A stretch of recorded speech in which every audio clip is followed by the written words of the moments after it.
लेकिन इस दौरान हम आपको बताएं कि ईरान में खिलाफ को निशाना बनाना चाहता है ट्रंप।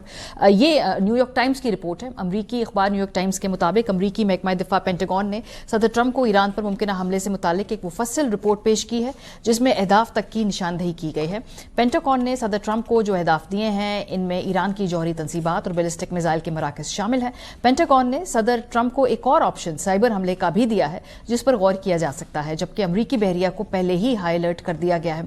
रिपोर्ट के मुताबिक पेंटागन ने सदर ट्रंप को वसी नौयत के फौजी मंसूबे पर ब्रीफ किया है। ताहम अमरीकी हुकाम के बकौल बराह रास्त बड़े फौजी हमले के बजाय महदूद कार्रवाइयां ज्यादा काबिल अमल समझी जा रही हैं। दूसरी तरफ बरतानवी खबर रसा इदारे रॉयटर्स ने दावा किया है कि ईरान पर अमरीका के फौरी हमले का खतरा बढ़ गया है। तमाम इशारे जाहिर करते हैं कि हमला अनकरीब अचानक हो सकता है। रॉयटर्स के मुताबिक अमरीका ईरान में 50 अहदाफ को निशाना बना सकता है, जिनमें पासदारान इनकलाब का हेडक्वार्टर्स भी शामिल है। और इस वक्त अगर हम बताएं कि जी अमरीका का मूड कैसा है, तो अल जजीरा जो है उसकी खबर आपके साथ शेयर करते हैं कि यूएस ने कुछ अपने अमले को, जो गैर जरूरी एहलकार है, उनको अपने खलीजी बेसिस से वापस बुला लिया है और सिग्नलिंग यही हो रही है कि वहां पर किसी किस्म की मिलिट्री अग्रेशन का इस वक्त खतरा है। ईरान पर हमले में अमरीकी काम कभी आगे बढ़ते हैं, कभी पीछे हटते हैं, कभी कहते हैं कि अब ईरान जो है उसके अंदर हमारी मुदाखलत का वक्त आ गया है, कभी कहते हैं कि कुछ ऑप्शंस जो हैं वो मौजूद हैं, दीगर भी। ये जरा सुनिए उनकी जो रीसेंट टोन है।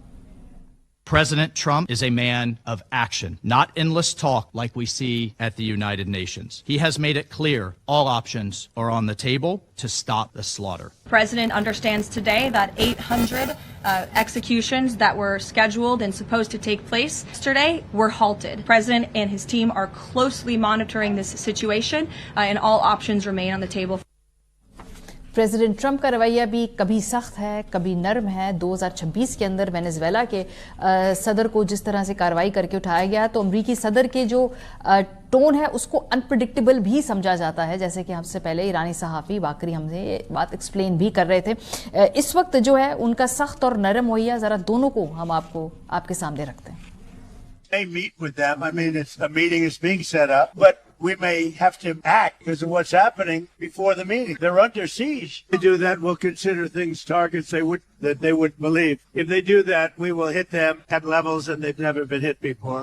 I have options that are so strong. So, I mean, if they did that, it'll be met with a very, very powerful force. We have been informed by very important sources on the other side, and they've said the killing is stopped and the executions won't take place. दूसरी जानब ईरानी media भी अमरीकी ताकत को expose कर रहा है। वहाँ पर अगर हम देखें तो ईरान जो है उसकी जानिब से जो मुख्तलिफ ख़बरें हैं और जो मुख्तलिफ वो अपनी थ्रेट असेसमेंट है, उसकी बेसिस पे वो समझते हैं कि अमरीकी ताकत की भी कुछ इस वक्त लिमिटेशंस हैं। और वो कहते हैं कि इस वक्त जो है अमरीका के पास इतना आसान नहीं है ईरान के ऊपर हमला करना, उसकी बड़ी कीमत होगी और उसकी कीमत खाली इस खित्ते तक महदूद नहीं रहेगी। और इस वक्त जो है वो अमरीकी सदर चाहते हैं कि उनको आसान जीत मिल जाए, किसी जंग के अंदर जाना ना पड़े। ये ईरान की अपनी खुद थ्रेट असेसमेंट है। अगर हम इस वक्त बात करें, असल जो यहाँ पे मसला है वो ग्रीनलैंड की ऊपर भी है। बहुत सारे महाज खोल लिए हैं अमरीकी सदर ट्रंप ने, और अब वहां पर ये देखने में आ रहा है कि नेटो की फोर्सेस को एक्टिवली वहां पर जाना पड़ गया है। ग्रीनलैंड के ऊपर प्रेसिडेंट ट्रंप की नजरें हैं, वहां मिनरल्स के ऊपर खास तौर पे उनकी बहुत दिलचस्पी है। लेकिन यूरोपीय यूनियन इस वक्त बड़ी स्प्लिट है, जहां एक तरफ ईरान के हवाले से उनकी बड़ी वाज़ेह पॉलिसी है, वहां पे दूसरी तरफ अमरीका भी उनको आंखें दिखा रहा है। ईरान के ऊपर मजीद सैंक्शंस लगाने के बारे में यूरोपीय यूनियन फिलहाल मुत्तहिद नजर आती है। Indeed, we are looking into deepening the sanctions against Iran. These sanctions are biting. So I would not just put them aside. They are biting and they have their effect. They are weakening the regime, and the sanctions help to push forward that this regime comes to an end and that there is a change.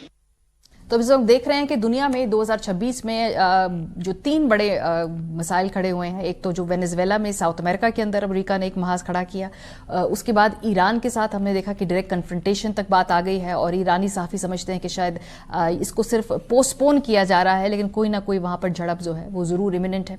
और तीसरा Greenland का मामला, और ये है 2026 की वो दुनिया जिसका आगाज अगर हम देखें जनवरी के अंदर तो बड़ा ही ज्यादा हंगामा खेज हुआ है, और अभी जब हम जनवरी में सिर्फ 16 दिन ही गुजार पाए हैं। देखते हैं जी ये साल क्या नए और खबरें लेकर आता है।